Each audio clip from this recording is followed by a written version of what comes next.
Once they release the form, and then you have to fill in these details and claim that GST credits. So if you, right now, you can do that homework, whatever purchases you have made in the last 12 months, for which you have GST invoices, excise paid invoices, take that into consideration, keep them aside, it will be useful. This work can start now. Let's look at advances received for bookings of future dates. You have got some advances in the month of May for some booking of your banquet function in the month of December. Now, as was discussed, the normal norm right now is not to have paid service tax. So let's look at, if you have not paid service tax, park these advances differently, because when you are adjusting now in the marriage function of December, that time don't report it that this advance was done. Correct? Vice versa, if you had paid service tax on it, maybe there will be in the tranche 1 some provision to take care of that how much is the taxes paid on account of transactions for which invoices were not issued, that is advances, and take that into consideration. What happens if there is a refund of such advances? He has booked it in the month of May, and now come July or come August, he says, I am not going to have my function in December.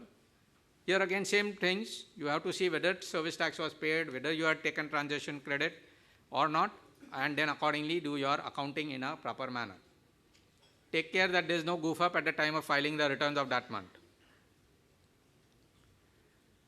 Allowances of earlier invoices. Invoices were issued in the luxury tax, VAT and service tax regime, and now let's say you are passing some allowance. Should I set off that GST against that? I am not clear. Some legal aspects are still to be ascertained, but these are maybe questions which again from an association point of view you can raise this and take some clarifications from them. Pending purchase orders. You might have purchase orders given to suppliers for supply of certain things. You have stated your tax codes on them that VAT should be charged on that amount, etc.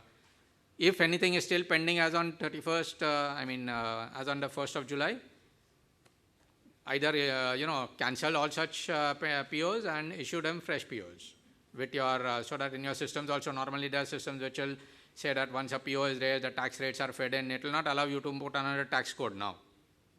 So you'll have to cancel such things and take into account, feed in new purchase orders. Just staying on as on the cutoff date. So 1st July, let's say your GST regime comes in. What do you do of guests who are in your hotel on 30th of June and they check out on the 3rd of July? Will you issue them an invoice which will also say VAT, luxury tax, plus GST, SGST? How will you report such an invoice on top? Because that invoice value is something different. You have applied VAT on one component of it. You have applied GST on another component of it. So preferably, there is an opinion that at least on 30th June, everybody should be checked out. It's a new tax regime which has come in. So, otherwise, how do you explain? How do you give an invoice to a customer which will have so many tax codes? And how will you upload that tax invoice into your system? Okay? So that's another important aspect to be considered. And books to be split or not. So we have had a discussion with a lot of our clients themselves. Some of our clients are of the opinion that because what happens in software at many times, once we switch on certain tax codes, we switch on certain validations in our systems that if this is entered, if the state code is entered in this manner, something should happen. Now he goes and edits some entries of the past period. It will start asking for you are not entered tax code, and all sorts of problems will happen. So what happens? So people are feeling that we'll, as it is for VAT purposes and all, it will better we make a New Year routine as on the 30th of June. We have 2 books of accounts. In our, we have reporting formats wherein you can take across 2 years also. So you will be able to take out consolidated returns. But this is one option which might, help mitigate certain teething problems at the time of shifting. System prerequisites. You need good computers. If not budgeted for it and not placed orders for it, Please do so. Good computers, good antivirus solutions, good firewalls. Half of your work is now going to be upload, downloads. And if this ransomware comes in, God bless all of us. Okay. Take proper backup security solutions. All that is required. Prerequisites now. You are entering a digital age. Good internet connectivity. A medium 100 size room hotel, just imagine how many items you are purchasing every month. That is the load of transaction on the purchase side which you have to download, which you have to match, which you have to again upload. How many MBs, how many GBs are we talking about? Do you have your hard disk capacities, etc.? Please take all these into consideration. Take your internet connection. It should not happen that on the 15th of the month you are just not able to, because your internet connectivity is not doing it. And come, if July goes live, 10th of August, which is Thursday, is the date for filing the uploads. Friday is 11th August. Saturday, Sunday, if you are closed, that is 12th and 13th, you have one more 14th August. 15th August is a holiday. Okay. So be careful. All leaves, accounts departments, please take care.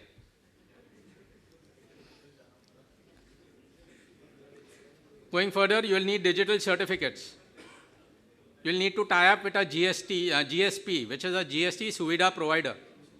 Mr. Sriram had approached that topic. There are 34 GSPs who are appointed by the GSTN network. There is a GSTN network, and there are 34 GSPs. You will not be directly dealing with GSTN at all. You will have to interact with one of the GSPs only. They are like, because they will have their own network, they will have their own servers, because they want to subdivide. There's millions and millions of invoices which are going to get populated. GSTN will not be maybe able to handle if everybody hits it on the same day. So they have divided into 34 different organizations again. And with each GSP, you will have to tie up, or with which your systems are tied up with, you will have to work out and accordingly do your work as per that. You start capturing HSN and SSE codes for all your items. Take out your item masters. What are you purchasing? What is the type of services that you are availing of? Item masters you will get in your inventory system. Services which you are availing of, maybe it may not be there in your inventory systems. Make a list of such things. Start capturing HSN, SSE codes for such things. GSTN numbers, start capturing GSTN numbers right from now for all your regular customers and all your suppliers. Be careful, they may be state-wise different. So if your one corporate entity gives you one GSTN number, ask him whether do you have different branches. If you have different branches, now you open different masters in your system. Maybe you are dealing with one travel agent, Thomas Cook. But Thomas Cook Delhi may be different and Thomas Cook Mumbai may be different. Now you may be having just one account code for them. But now the GSTN numbers for them may be different. So deal with them accordingly. Find out, all this can be done right from now. If you start doing this after 30th of, after 1st of June, by that time you will be populating your data. So then there will be no time to enter these details. Also find out state codes for all your regular customers and all your suppliers. State codes we have seen as very essential. Get that. Get your pre-printed stationery done with your GSTN numbers printed on top. Okay. Invoice printouts we discussed has to have necessary details. So get your software amended for that. What is the format? Ask your software vendor who is doing your point of sale software, the person who is doing your front office software. What is the format? How is it going to come? Where are you going to print your HSN code? Where are you going to print the GSTN number of the opposing party? So these are information which will be required. And for printing such information, your softwares will have to be amended. And lastly, communicate your GSTN to all your vendors also. Ensure that they keep it into their masters and they print it on their invoices and upload it. So that vendor training which Mr. Sriram talked about, essential, very essential. Otherwise, you lose your input tax credit.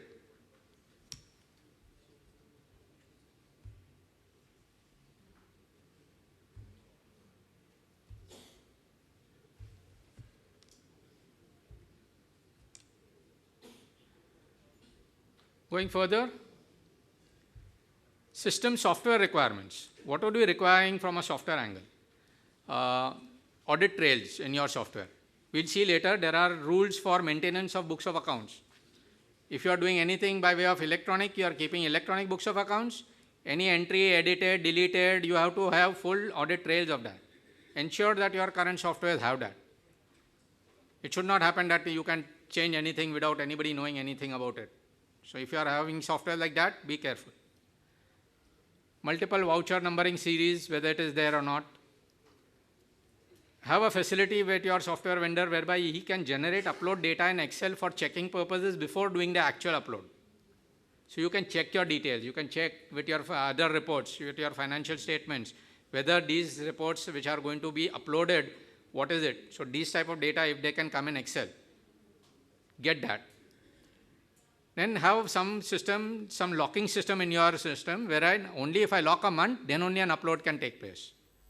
Uploads, software providers may provide you some buttons that it will go directly and talk with your GSP, do that JSON call, which Mr. Sriram explained, the Java calls, that will catch data from your data tables, upload it into the GSTN network, correct? Before doing that, if you don't lock up your systems for that month, by mistake, somebody enters the wrong date when booking the next month's invoice. When will you realize it if the system is not locked? You will realize it next December when your annual return comes in. Nobody will come to know. So these are essential things which will have to be taken into consideration. Also find out from your software whether it has certain checks and validations to avoid making mistakes. Maybe if he's got the purchaser state code is different and you are entering CGST, SGST, it can give you warnings that you are maybe doing something wrong. Okay, so such things, there can be many such validations which can help you that you don't make mistakes in your system. There should be a facility to import the GSTN generated transaction ID into your system, your front office systems, which will have the details of the advances which it has received. Against those advances which it has received, you will now generate tax IDs from the GSTN. That tax ID with that will have to be matched somewhere, uploaded over there, and then whatever happens to that advance, whenever that is adjusted, they will have to again give it that back to you. So this is information which has to be captured and given back to you.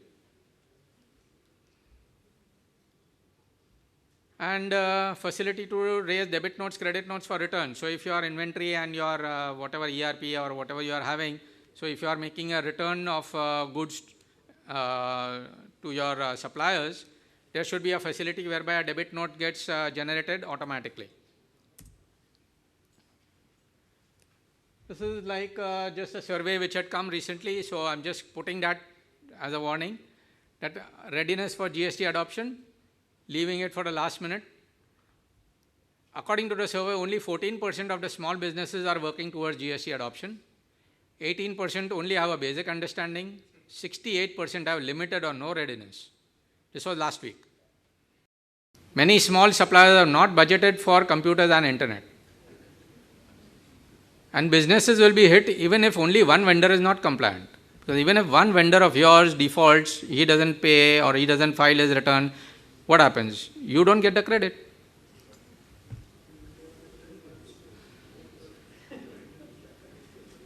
Okay, going further, tax rates applicable. This was already covered by Mr. Sriram. So I also had picked up the same slides. So you have up to 1,000 is exempt. Obviously, there is no standard notification as to what is room tariff, declared tariff, room rent, etc. So there will be a lot of confusions and clarifications. Better to get them out from the system. There were some queries which I had over and above what Mr. Sriram said. One was whether even if I have only one room in the hotel for which the tariff exceeds 5,000 rupees, does the entire hotel get covered, or only of that room am I covered at 28% and the others I charge at a lower rate? Or maybe I have a regular rate of less than 5,000 rupees every, on normal days. But for a New Year day party or a Christmas to New Year weekend, my rate of tariff goes up for more than 5,000 rupees. So full year, do I have to charge 28%?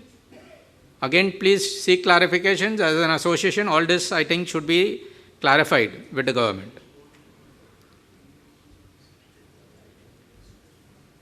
Tax rates for restaurants, this up to 20 lakhs is exempted. If you have a restaurant with annual turnover of up to 20 lakhs, up to 50 lakhs is 5 lakhs or 5% with no ITC, and thereafter there was breakups of air conditioning, liquor, and non-air conditioning is 12%, liquor is or air conditioning is 18%, and air conditioned restaurant 5-star or above is 28%. So again, some questions: whose turnover is to be seen here? That particular restaurant's turnover? We are not reporting restaurant-wise turnover anywhere to GSTN. Or is it the turnover of the entire GSTN, which may include not only my entire hotel, which may include even my other hotels also within the same state? So whose annual turnover is to be looked at?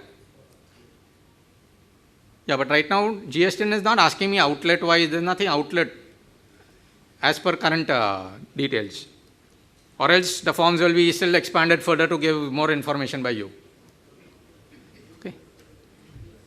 Then you have, let's say, which is now this in a 5-star restaurant type of a thing. Again, what if you have something by the pool side that is not air conditioned? Would that fall under 12% or it is fall under 28%? So these are again certain questions which may be there. And one thing which I just did not understand is that you have a specific exemption provision saying that food and beverage is not allowed for ITC. Why do they write 14%, 12%, 18% with full ITC against restaurants which they say supply of food and drinks? So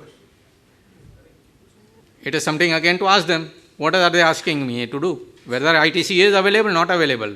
On one hand, they say food and beverage is not eligible.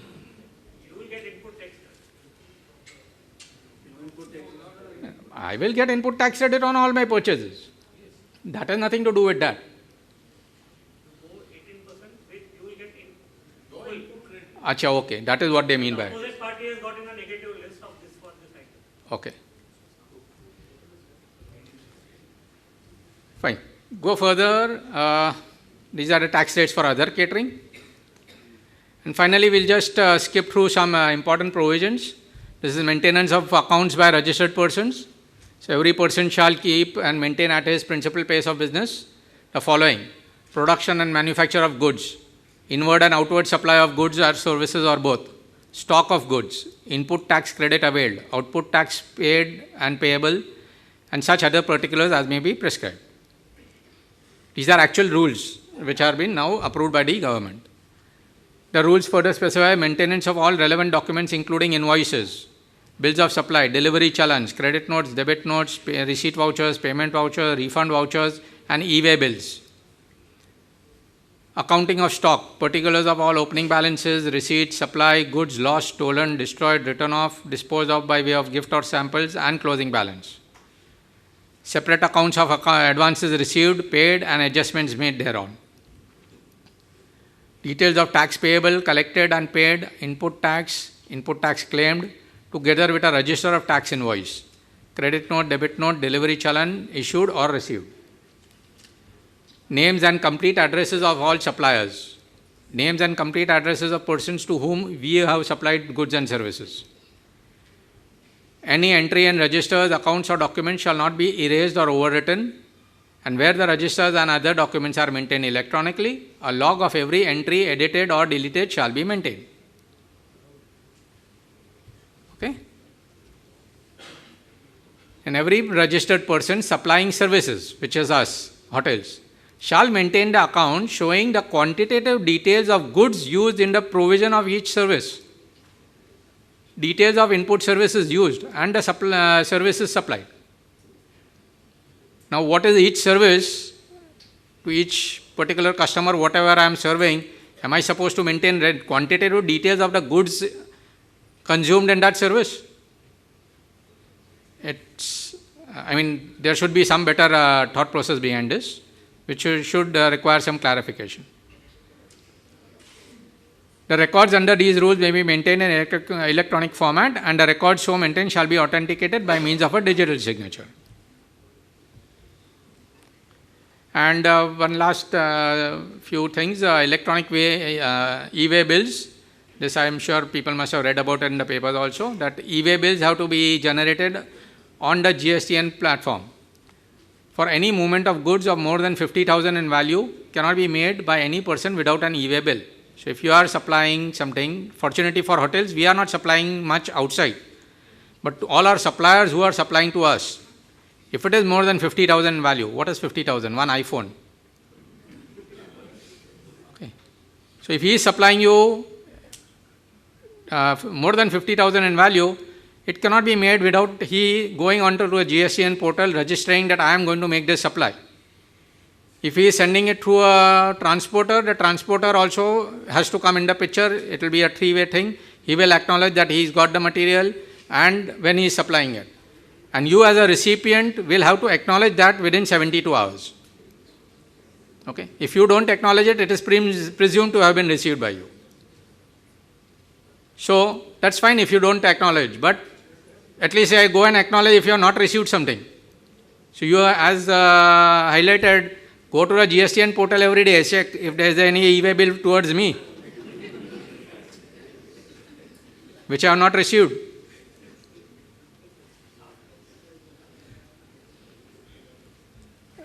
So e-way bills the tax officers can inspect the same anytime during the transit to check tax evasion. And these e-way bills can be valid depending on the distance to be travelled between 1 to 15 days. And here maybe flight kitchens and outdoor catering may be affected, because if you are supplying something for an outdoor catering party, your van goes from here, it will be more than 50,000. Whether that will qualify for e-way bill or not, find out. If yes, you will have to do it. Flight kitchens, I suppose, should get covered within this, because flight kitchen is directly a sale to the third party vendor.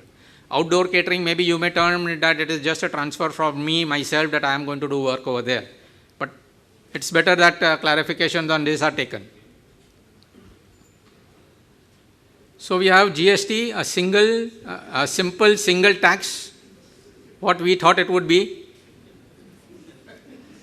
One simple single tax, and what it turns out to be, so a jigsaw puzzle.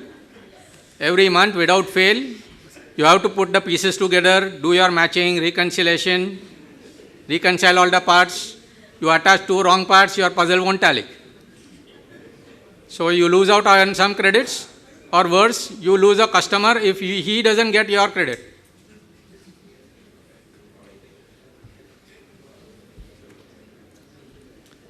So thank you. Thanks to the committee, and thank you all for a patient hearing.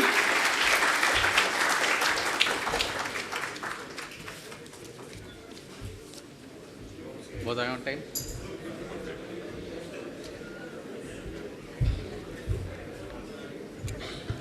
Hello. So we come to the end of the second session. The speakers have been kind enough to have an early lunch. So we are going to take them across to the buffet table before everybody gets in. And they'll be back here by 2:30.